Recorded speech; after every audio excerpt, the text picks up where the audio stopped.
Episode 1, The Brief. Hang on 2 seconds. Hurry up, Thompson! Come on, Thompson! Just give him the coffee. Coffee? Let's do this.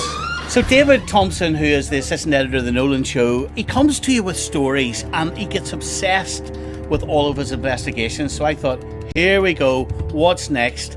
But obsessed actually means he digs in deep. Oh, by the way, another FOI response went in today, exactly the same as the BBC.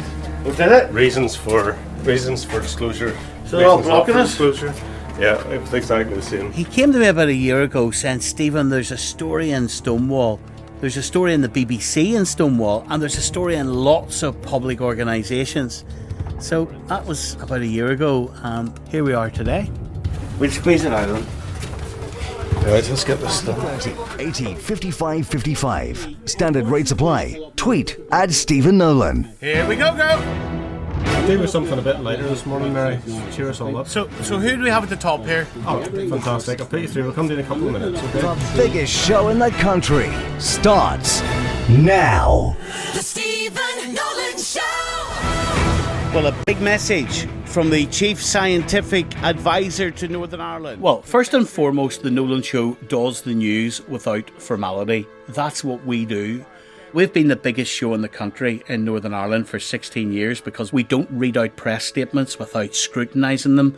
If organisations come back to us and refuse to comment, we absolutely torture them within what we're allowed to do to get the public answers. I think we're probably one of the most robust parts of the BBC. Why did it go wrong, Gregory? As you put it previously, you're going to keep digging. And as I responded, digging works both ways. You dig Remember away. that? Remember you dig that? away.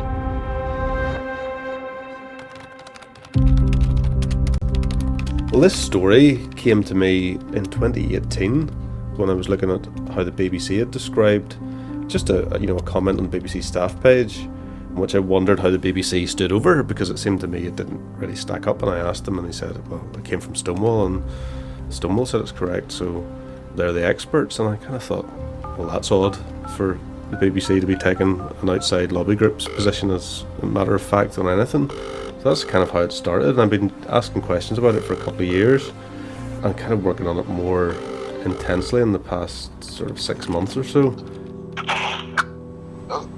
Well, I just wanted to see if you might be available one day this week to do that Stonewall podcast with us. But a recurring theme that you will hear throughout this podcast is that some people from all different sides of this debate either don't want to, or because of the backlash are too afraid to ask or even answer questions about sex, gender, self-ID and trans issues. I think most people probably associate Stonewall with the gay rights movement in the sort of 80s, 90s, the campaign for same-sex marriage as advocates of gay rights. From today, homosexuality will no longer be a bar to service in Britain's armed forces. For the first time, gay couples in England and Wales could get similar legal rights to married people.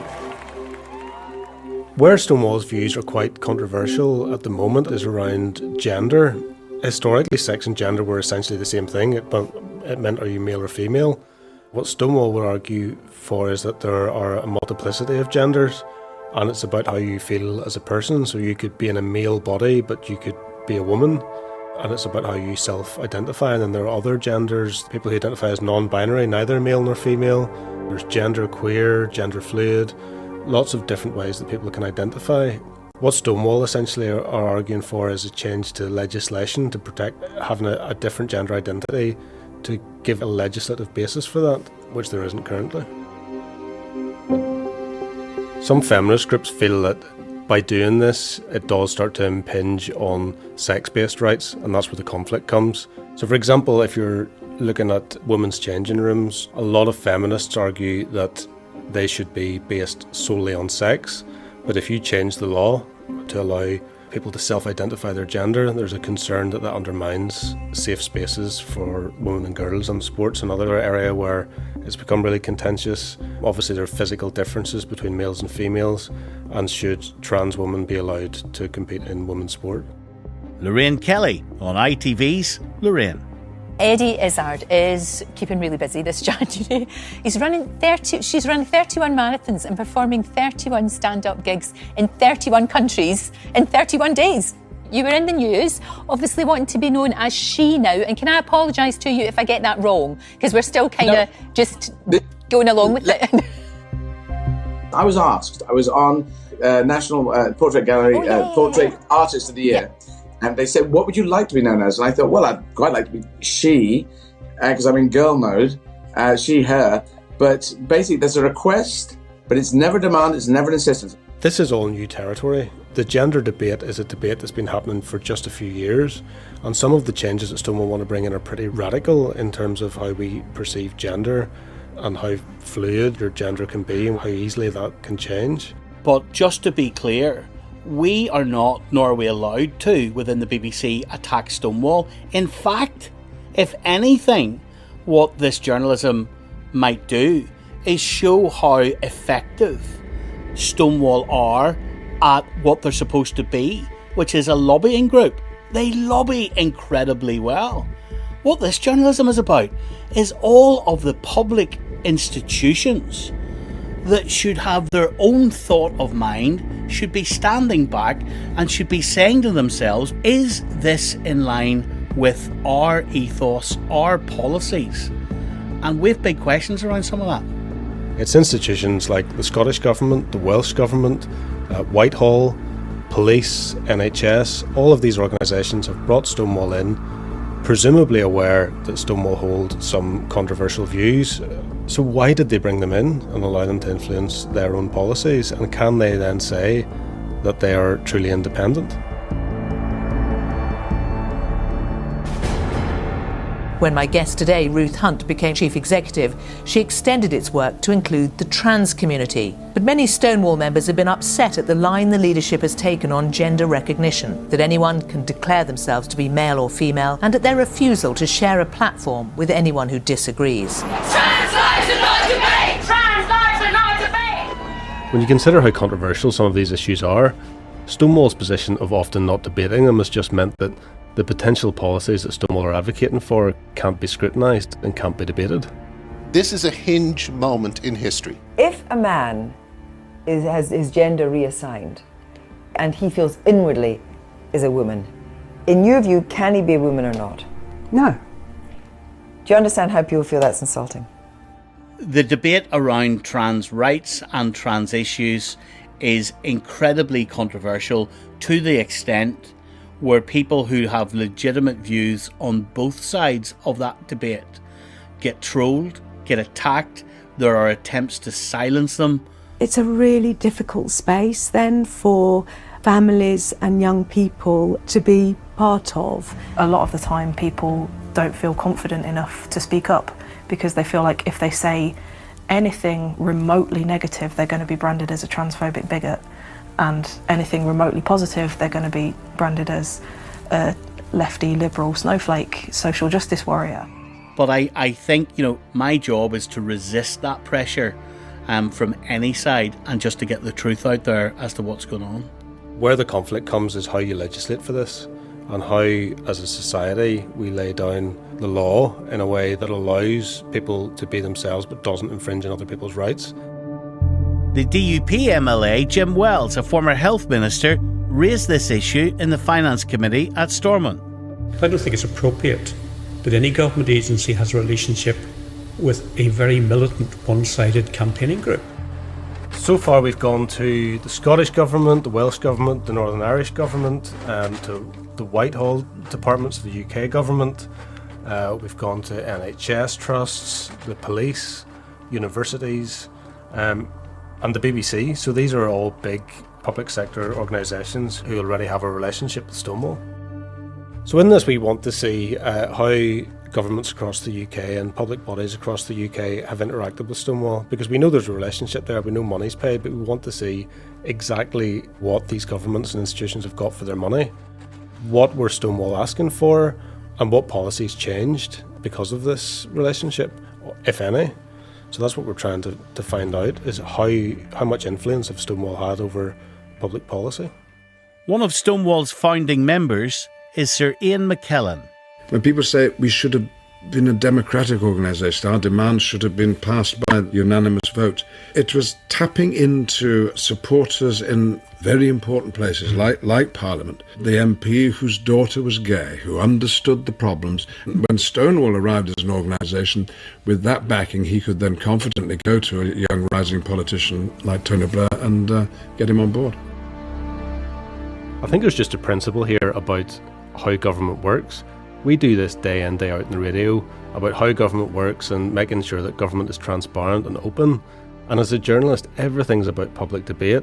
And some of these issues that Stonewall lobby on, in terms of self-ID, gender, these issues are not settled issues, they're contested. The government has rejected proposals for self-identification, but yet Stonewall have this influential position within these organisations, which is filtering that down through them. So to me, there's a really important principle there as to whether that influence within government means the democratic process could be undermined. And that might sound quite dry, but it's important, because if we don't scrutinise these types of issues, it's not about the rights and wrongs of what Stonewall are doing. They're entitled to lobby. It's about the process. And is it right that in a democracy, a lobby group can have so much influence within government on government policy? And if Stonewall can have it, who else can have it? Where have you got to with the podcast? Has the opener been done, or is it still being worked on? No, because we had loads of rights issues, all the stuff we wanted to use for the opener, but we've got that sorted now. Oh. Hello. Morning. Hello, can you hear us? Yeah,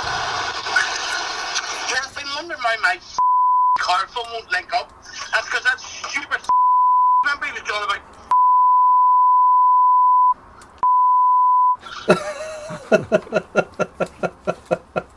By the way, I meant to say to you, we're recording for the podcast this morning. As you're listening to this podcast, you might be wondering why we're also giving you a sense of what the Nolan radio show is and who the people are behind the scenes, and why we sharing with you some of the banter and some of the interaction that we have on a daily basis. We just want you to know who we are as people and how irritating I can be, to the rest of the team, and how intensely boring Thompson can be, just in case he comes across as this charismatic investigative journalist. He bores me silly sometimes, don't you, Thompson? Yes. So we're trying to explain, aren't we? Come here. We're trying to explain why we're keeping this banter in. Why are we keeping this banter in? A sixth floor executive may ask. I don't know why you're calling it banter. Who says banter? Oh, what is it? Crack? Aye, a bit of crack. Right. Crack. We're just really keen that you take this and us for who we are.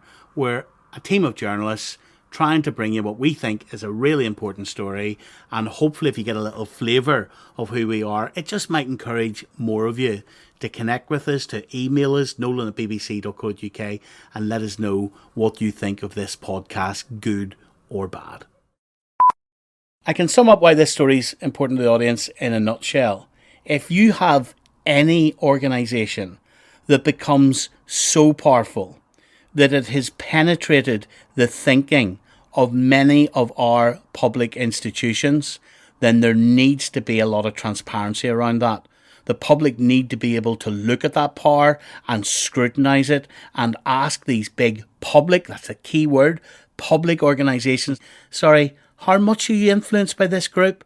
What about other groups that oppose Stonewall? Are they allowed to influence your policy? This is critically important to the public. It's why we're spending months investigating this.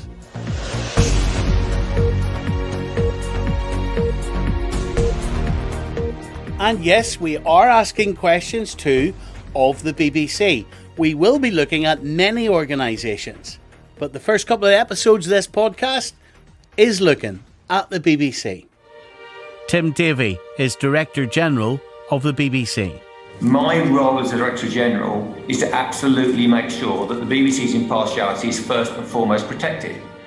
I think where it becomes a problem for the BBC is that Stonewall obviously have a set of views, and we are, as an organisation, pride ourselves in independence and impartiality and being separate from groups, and it's very difficult to have any relationship with any charity or any group if you work for the BBC, particularly charities who are lobbying on sensitive areas.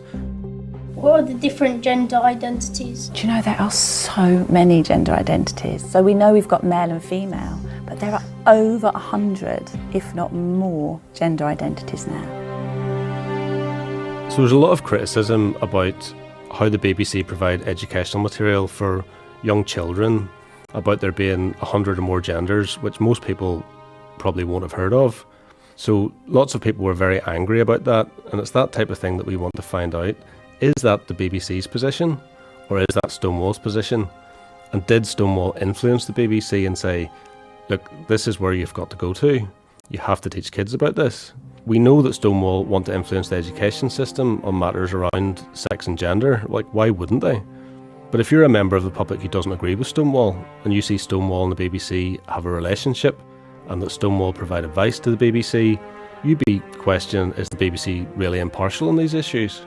The BBC will say there's like a Chinese wall between their diversity and inclusion people and the journalism and the independence of the BBC as a broadcaster.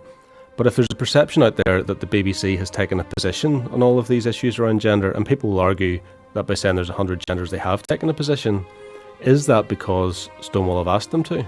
And is there political pressure for a public service broadcaster to push the agenda of a lobby group? And that's what we're trying to get an answer to.